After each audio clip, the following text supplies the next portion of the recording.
Anil sir, एक चीज जरा समझनी है, जो बहुत सारे आपने पूरे कार्यकाल देखे हैं, कई सारे लोकसभा अध्यक्षों का कार्यकाल आपने देखा। एक बड़ा आजकल प्रचलित शब्द है कि लोकसभा अध्यक्ष महोदय कहते हैं कि आपको जो कुछ भी बोलना है वो ऑथेंटिकेट करना पड़ेगा हर बार, लेकिन ये बात सिर्फ विपक्ष के नेताओं के साथ होती है।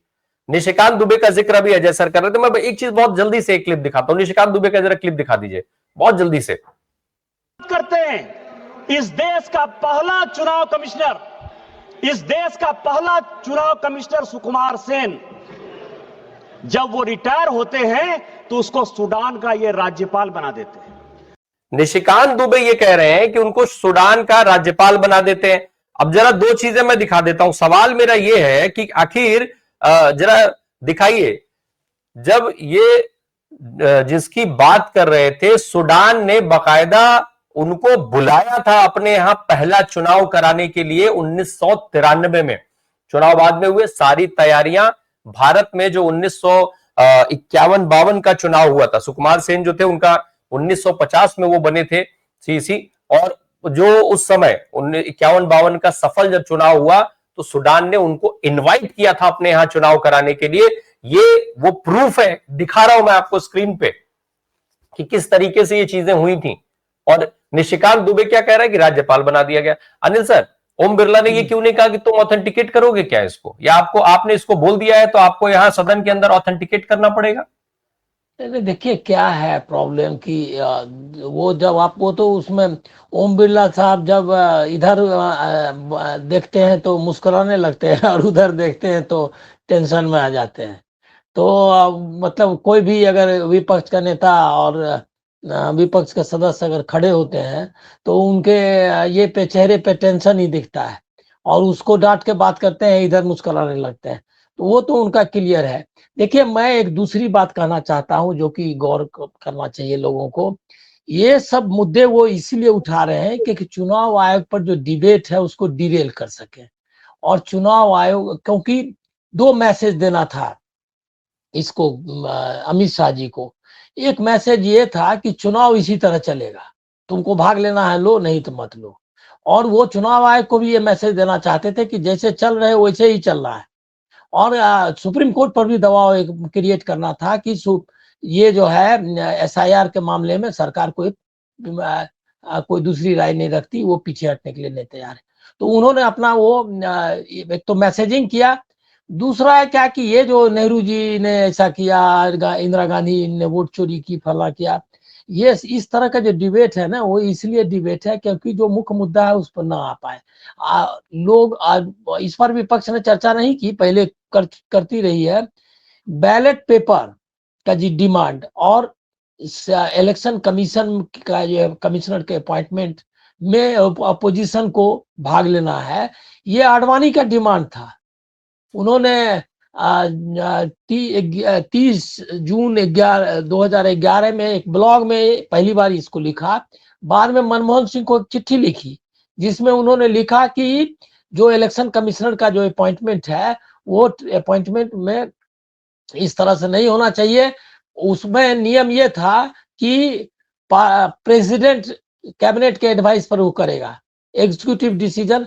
और इस पर संविधान सभा में बहस हो चुकी थी कि उसको जो इलेक्शन का काम है अल्टीमेटली डायरेक्ट ये के अंदर हो या अपॉइंटमेंट्स वगैरह जो है ये करे, क्या कहते हैं, एग्जीक्यूटिव करे। तो वो उसको छोड़ दिया गया अनअटेंडेड एक तरह से कि एग्जीक्यूटिव करेगी। तो अभी तक कोई उस तरह के सवाल उठे नहीं थे। बाद में बहुत सारे परिवर्तन आए, एक चुनाव आयुक्त की जगह दो मुख्य चुनाव आयुक्त की जगह दो और ऐड किए गए। सेशन ने बहुत सारे चेंजेस किए, प्रोसीजरल चेंज, कोई चेंज ऐसा नहीं है जो कानून के खिलाफ हो। अब अभी जब आया कि भाई ईवीएम आ गया तो 2011 में अब बाकायदा किताब लिखी जीएल नरसिम्हा ने ईवीएम के खिलाफ, और उसका प्रीफेस जो है आडवाणी जी ने लिखा, बैलेट पेपर से चुनाव हो, जब तक ईवीएम की विश्वसनीयता सिद्ध ना हो जाए तब तक ऐसा होना चाहिए। दूसरा, इलेक्शन कमिश्नर का अपॉइंटमेंट भी में अपोजिशन भी मेंबर रहे, सीजेआई रहे, और ये उनका प्रपोजल था आडवाणी जी का। तो आप ये सोच लीजिए कि ये जो है इस मुद्दे पर आना नहीं चाहते थे। तो यही वजह है कि उन्होंने लगाया। दूसरा उनका जो उद्देश्य था कि बंगाल के चुनाव को कम्युनलाइज करना है, घुसपैठिया का इशू को, वो उन्होंने उठाया बार बार।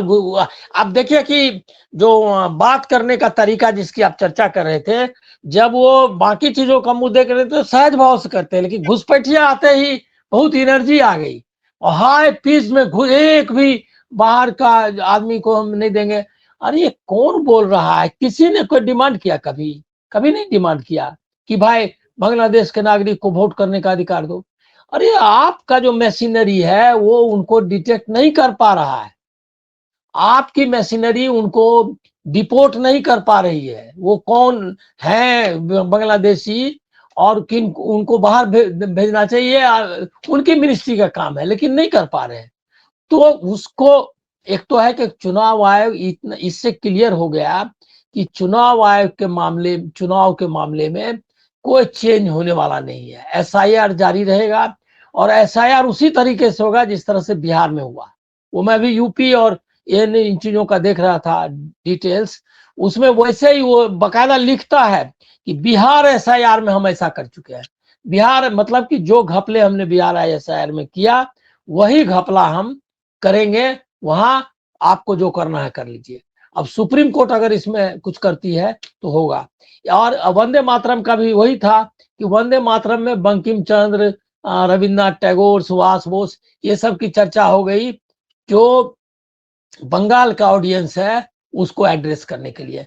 और इसमें दिक्कत यह भी है कि तृणमूल कांग्रेस जो है उसको बंगाल वर्सेस केंद्र के बारे में करना चाहती है, तो वो भी एक डेंजरस है, क्योंकि उसका कोई मतलब नहीं है। उनको एसआईआर के मामले पर, सबके मामले पर एक नेशनल स्टैंड लेना चाहिए, जो हमको लगता है कि लैक कर रही है। तो ये लेकिन इसमें लास्ट पॉइंट मैं अब कह रहा हूं कि वंदे मातरम का डिबेट हो या एसआईआर का डिबेट हो, जिस तरह से राहुल गांधी, प्रियंका गांधी, केसी वेणुगोपाल या गौरव गोगोई कांग्रेस का, और बाकी भी जो अखिलेश वगैरह, बहुत जबरदस्त अच्छा बहुत बढ़िया इंटरवेंशन रहा। और भी पता चला अगर गोदी मीडिया अगर ठीक ठीक से दिखाता उनको, तो आपको जो एडवांटेज होना चाहिए था, जो संसद का काम है कि मैसेज लोगों को पहुंचना चाहिए और कानून बनाने का, तो कानून तो बनने नहीं दे रहे हैं, वो मैसेजिंग का काम बड़े ढंग से हो सकता था, जो गोदी मीडिया के कारण उस स्थिति उस तरह नहीं हो पाया जितना होना चाहिए।